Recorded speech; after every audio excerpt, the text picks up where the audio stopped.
Hello and welcome to another video. I'm back today with the June edition of the Abominable Book Club book subscription. It is the very last day of June, so they got it to me just in time, so still counts for June.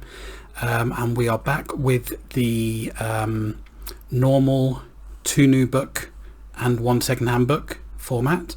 Past 2 months have been 1 limited edition hardback and 1 second-hand book, but I much prefer the standard format of 2 new books, even if they're not hardback or sprayed edges or whatever. So I have opened it. I've not looked inside yet. That's what you've got, a big black void. Let's open that. There you go. So that is what's inside. So let's take a look. We'll get the bookmark out first, which will have a short story on the back.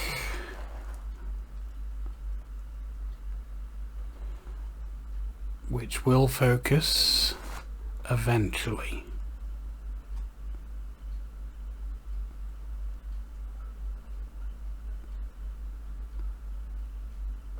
Nope.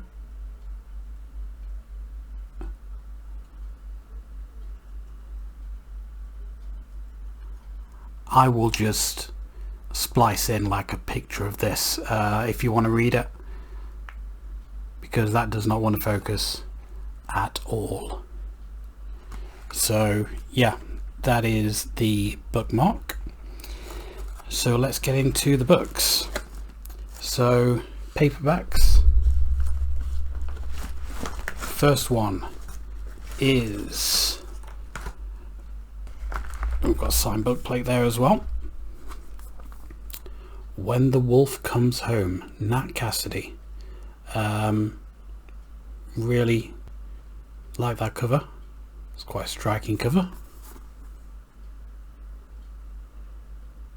There's your back, and it says, one night Jess, a struggling actress, finds a 5-year-old runaway hiding in the bushes outside her apartment. After a violent, bloody encounter with the boy's father, she and the boy find themselves running for their lives.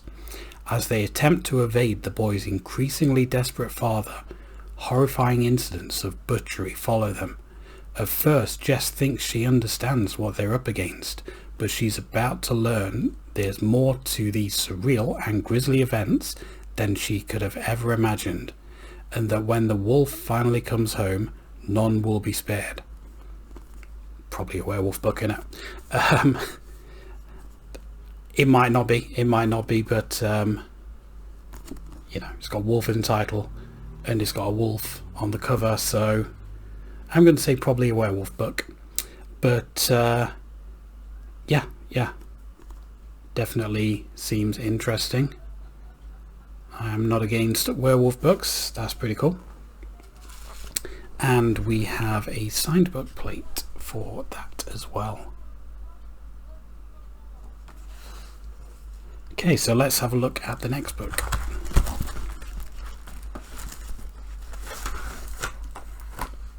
So this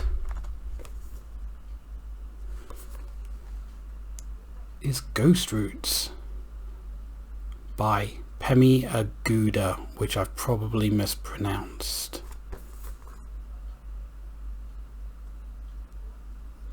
So it doesn't look like there's actually any blurb on the back, it's just quotes.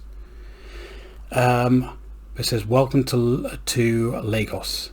Or is it Lagos? I don't know. I've never been.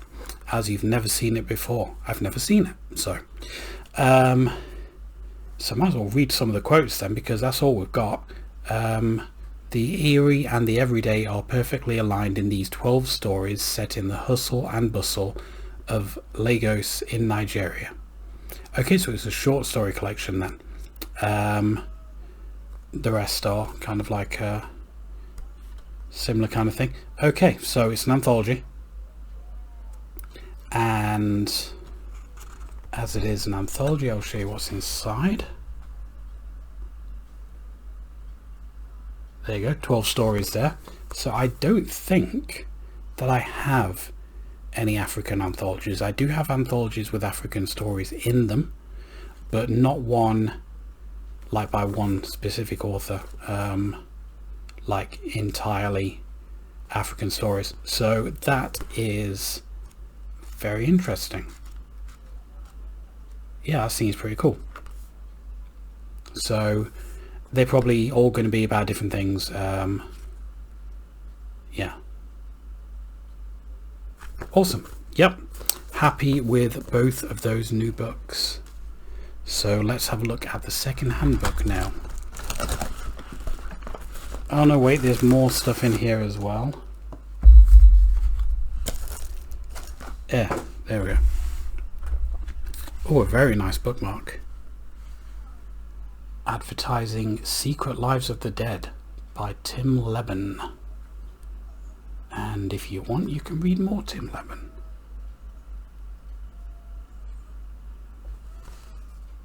Yeah, that's cool. That I really like the art on that. Really nice bookmark, that. Okay, so we have the second-hand book. It is a paperback, and I will use my scissors, which I've come prepared with this time. Here we go.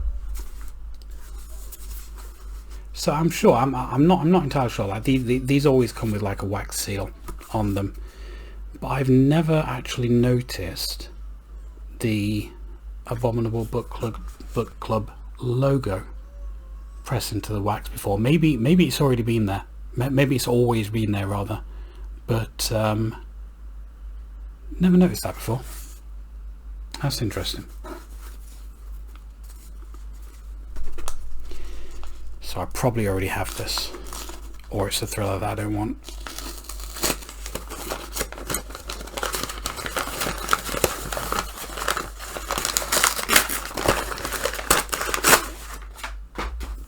It is a thriller.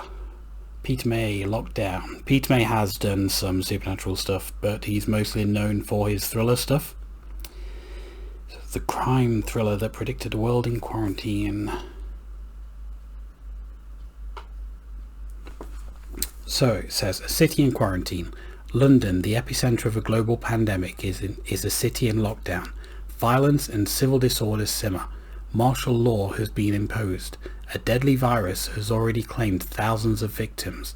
Health and emergency services are overwhelmed. A murdered child.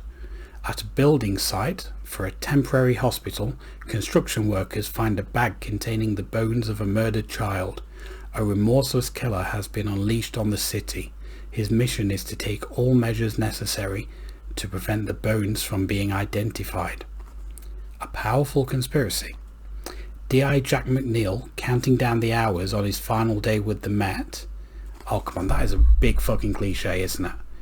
His last fucking seconds away from retirement, is sent to investigate. His career is in ruins, his marriage over, and his own family touched by the virus.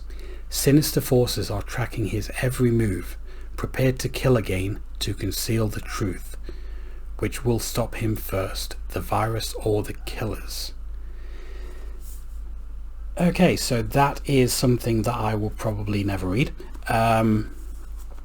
Police thriller, really not that interested in it, to be perfectly honest with you. So I wish they'd stop sending me thrillers, but they keep doing it, so that will be back in the charity shops.